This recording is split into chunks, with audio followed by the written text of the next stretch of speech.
নমস্কার, আপনারা দেখছেন গ্লোব টিভি। সবার পাশে সবার সাথে গ্লোব নিউজ নিয়ে এখন আমি ত্রিপর্ণা রয়েছি আপনাদের সঙ্গে। এক নজরে দেখে নেব আজকের বিশেষ বিশেষ খবর।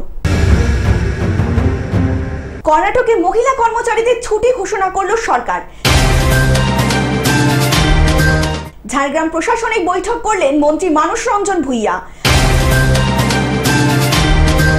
হাওড়া জাতীয় কংগ্রেসের উদ্যোগে মহকুমা শাসকের কার্যালয়ের সামনে বিক্ষোভ সমাবেশ। মুর্শিদাবাদের কালীনগর থেকে গ্রেপ্তার 4 বাংলাদেশি। বাদুড়িয়ার বিজয় সম্মেলনীতে অনুপস্থিত তৃণমূলের একাধিক নেতৃত্ব।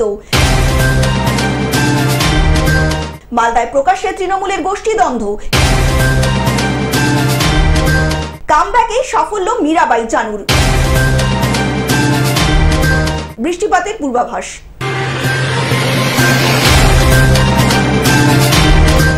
আজকে বিস্তারিত খবরে। কর্ণাটকে মহিলা কর্মচারীদের ছুটি ঘোষণা করল সরকার।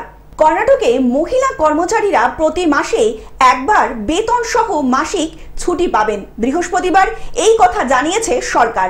রাজ্য জুড়ে সরকারি এবং বেসরকারি প্রতিষ্ঠানে কর্মরত মহিলা কর্মীরা এই ছুটি পাবেন। রাজ্য জানিয়েছে চাকরিজীবী মহিলাদের স্বাস্থ্যের কথা মাথায় রেখে এই সিদ্ধান্ত নেওয়া হয়েছে। কর্ণাটক সরকারের লক্ষ্য মহিলাদের শারীরিক ও মানসিক স্বাচ্ছন্দ্য নিশ্চিত করা। Bureau report, Globe news. ঝাড়গ্রামে প্রশাসনিক বৈঠক করলেন মন্ত্রী মানস রঞ্জন ভূঁইয়া। রাজ্য দপ্তরের পর্যালোচনা বৈঠক উপলক্ষে ঝাড়গ্রাম শহরে যান রাজ্যের সেচ ও জলসম্পদ দপ্তরের মন্ত্রী মানস রঞ্জন ভূঁইয়া।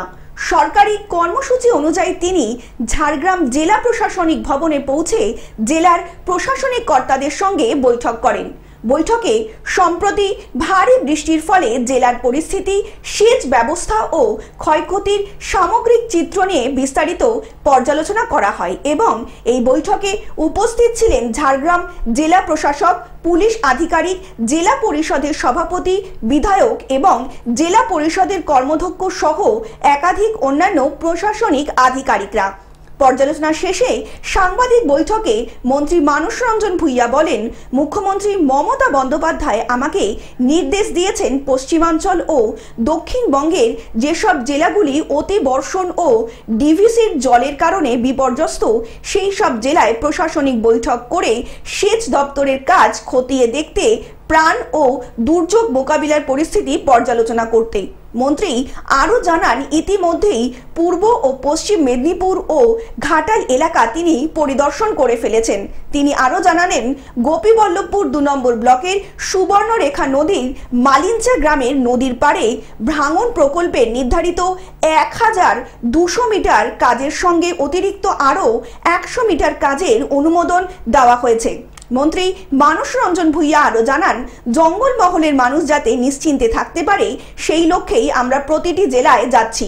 মুখ্যমন্ত্রী জঙ্গলমহলকে অত্যন্ত ভালোবাসেন, তার নির্দেশেই এই পর্যবেক্ষণ অভিযান বলে জানালেন তিনি।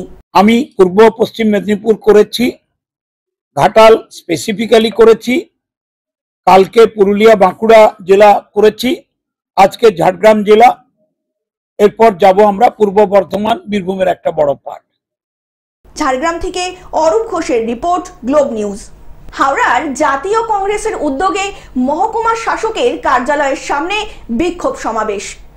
জাতীয় কংগ্রেসের হাওড়ার জেলা গ্রামীণের উদ্যোগে বৃহস্পতিবার উলুবেড়িয়া মহকুমা শাসকের কার্যালয়ের সামনে ভোট চোর গদি ছোর এই স্লোগান নিয়ে স্বাক্ষর অভিযান ও ভোটাধিকার সম্মেলন অনুষ্ঠিত হলো। এই অনুষ্ঠানে সর্বভারতীয় কংগ্রেসের সাধারণ সম্পাদক ও পশ্চিমবঙ্গ প্রদেশের কংগ্রেসের পর্যবেক্ষক গোলাম আহমেদ মীর বলেন, কেন্দ্রের ভাজপা সরকার নির্বাচন কমিশনের মাধ্যমে ভোট চুরি করে কেন্দ্র এবং একাধিক রাজ্যে ভোট চুরির মাধ্যমে বলপূর্বকভাবে সরকার গঠন করছে, সেটা রাহুল গান্ধী জনসমক্ষে প্রকাশ করে দিয়েছে।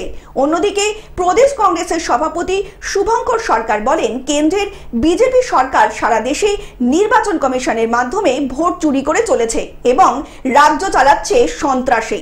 অনুষ্ঠানে প্রাক্তন প্রদেশ কংগ্রেসের সভাপতি প্রদীপ ভট্টাচার্য বলেন, বাংলাতেও ক্ষমতাসীন দল বিভিন্ন কায়দায় ভোট চুরি করে চলেছে। জাতীয় কংগ্রেসের হাওড়া জেলার গ্রামীণের সভাপতি আলম দেয়ানিন সোহন, সভাপতি শেখ হাফিজুর রহমান, শেখ সুজাউদ্দিন রিভিউ সান্নাল এবং মজনুর আলম প্রমুখরা এই অনুষ্ঠানে উপস্থিত ছিলেন। देश की नजरें ईवीएम पर थी। तमाम हिंदुस्तान वासी कह रहे थे कि ईवीएम में गड़बड़ है, ईवीएम को बदलो, वोट मशीन को बदलो, पेपर वोटिंग कराओ। उसकी डिमांड अपनी जगह चुनाव कमीशन के पास पहले है। উলুবেড়িয়া থেকে মতিয়ার রহমানের রিপোর্ট, গ্লোব নিউজ। মুর্শিদাবাদের কালীনগর থেকে গ্রেপ্তার 4 বাংলাদেশি। ভারত বাংলাদেশ সীমান্তে মুর্শিদাবাদ জেলার রানীনগর থানার অন্তর্গত কালীনগর 1 নম্বর পঞ্চায়েতের চর হারুডাঙ্গা এলাকায় গ্রেপ্তার হলো 4 বাংলাদেশি। পুলিশ সূত্রে জানা গিয়েছে তাদের প্রত্যেকের বাড়ি বাংলাদেশের রাজশাহী জেলার গোদাগাড়ি থানা এলাকায়। তারা কেরালায় কাজ করে বাড়ি ফেরার জন্য হারুডাঙ্গা এলাকায় দাঁড়িয়েছিলেন। গোপন সূত্রে খবর পেয়ে রানীনগর থানার ওসি বিদ্যুৎ সরকার ও তার পুলিশ টিম তৈরি করে তল্লাশি চালিয়ে 4 জন বাংলাদেশের যুবককে গ্রেপ্তার করে। এই 4 জনের নামে একটি কেস রেজিস্টার করে লালবাগ আদালতে পাঠিয়েছেন রানীনগর থানার পুলিশ। কিভাবে কার মারফত তারা বাংলাদেশ থেকে ভারতে প্রবেশ করছে তার তদন্ত ইতিমধ্যেই শুরু করে দিয়েছে রানীনগর থানার পুলিশ। মুর্শিদাবাদ থেকে পার্থ মণ্ডলের রিপোর্ট, গ্লোব নিউজ। বাদুড়িয়ার বিজয়া সম্মিলনীতে অনুপস্থিত তৃণমূলের একাধিক নেতৃত্ব।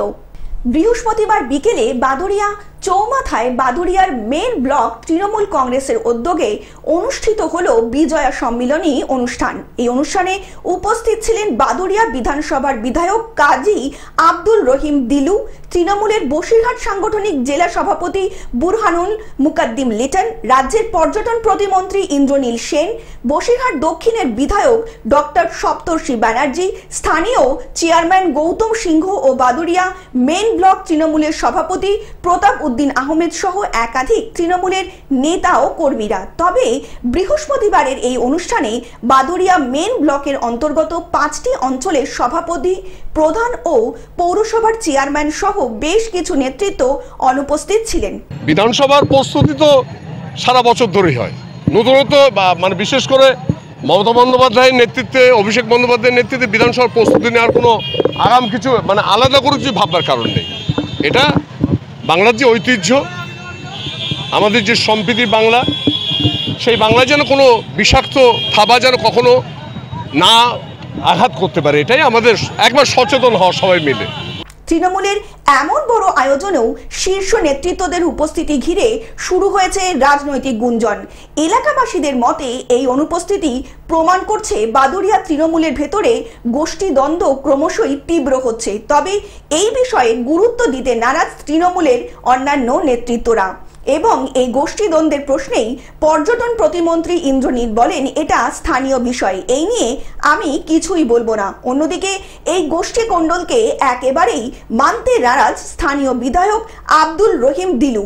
তিনি বলেন, গোষ্ঠী কোন্দল বলে কিছুই নেই, আমরা সবাই তৃণমূলের সৈনিক, একসঙ্গে দলীয় কাজে যুক্ত। বিরোধীরা বিভ্রান্তি ছড়ানোর চেষ্টা করছে। আমরা বিজয়া সম্মিলনীর বার্তা দিতে চাই, সবাই একসঙ্গে কাঁধে কাঁধ মিলিয়ে চলতে চাই। সব মিলিয়ে বাদুড়িয়ার এই অনুষ্ঠানে তৃণমূলের আভ্যন্তরীণ দ্বন্দ্ব নতুন করে প্রকাশ্যে আসায় রাজনৈতিক মহলে শুরু হয়েছে জোর জল্পনা।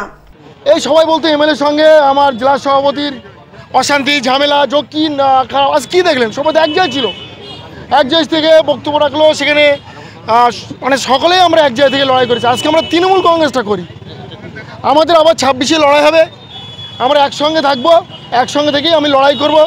ইন্দ্রনীল একটা কথা বলে গেছে আমাদের মন্ত্রী, আমরা 1 লক্ষ ভোটে জেতাবো।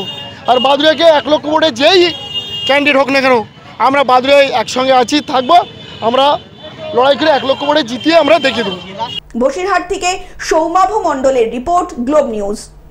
মালদায় প্রকাশ্যে তৃণমূলের গোষ্ঠীদ্বন্দ্ব।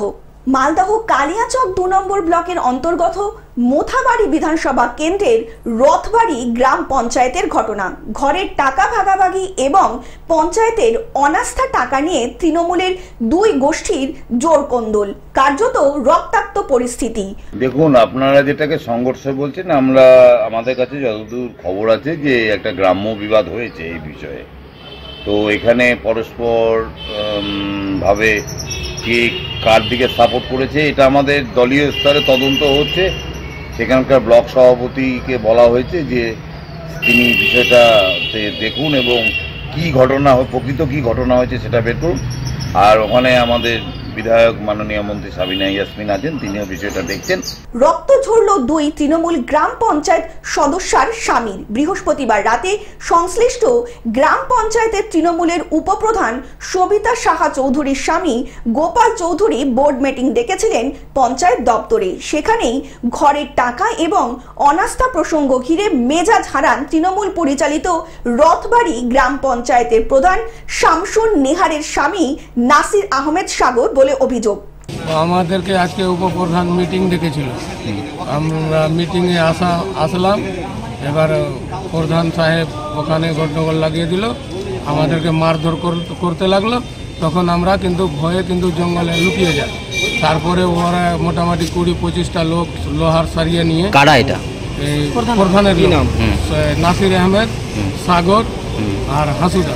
অভিযোগ ওঠে দলীয় পঞ্চায়েতের সদস্যার স্বামী গোপাল চৌধুরীকে রীতিমতো মারতে যান এবং সেখান থেকে প্রাণ বাঁচিয়ে একটি আমবাগানে আশ্রয় নেন গোপাল চৌধুরী। সেখানে পঞ্চায়েত প্রধানের স্বামী নাসির আহমেদ দলবল নিয়ে গোপাল চৌধুরীকে মারধর করেন। যদিও সমস্ত অভিযোগ ভিত্তিহীন বলেই দাবি করেছেন সংশ্লিষ্ট গ্রাম পঞ্চায়েতের প্রধান শামসুন নেহার।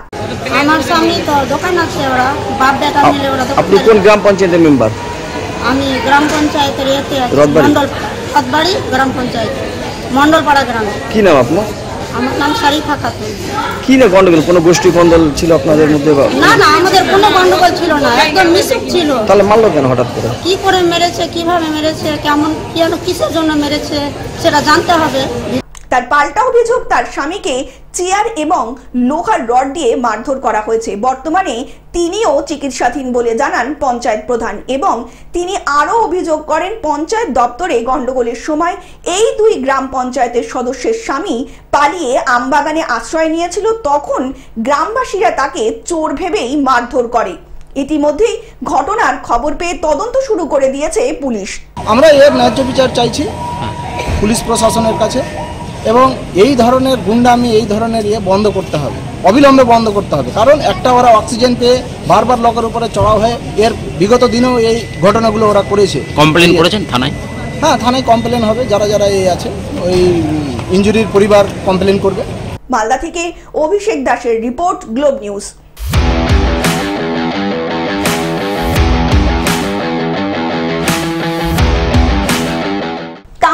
সাফল্য মীরাবাই চানুর। 3 বছর পর বিশ্ব ভার উত্তোলক চ্যাম্পিয়নশিপে ফিরেই পদকের সাফল্য মীরাবাই চানুর। 2022-এর পর এবার নরওয়েতে 48 কেজি বিভাগে লড়াইয়ে নেমেছিলেন ভারতীয় ভার উত্তোলক মীরাবাই চানু। সেখানেই রূপ জয় করেন চানু। মোটের ওপর সব মিলিয়ে 199 কেজি ভার উত্তোলন করে ক্যারিবিয়ানের তৃতীয় বিশ্ব চ্যাম্পিয়ন মেডেল ছিনিয়ে নিলেন Mirabai Chanu. Bureau report, Globe news.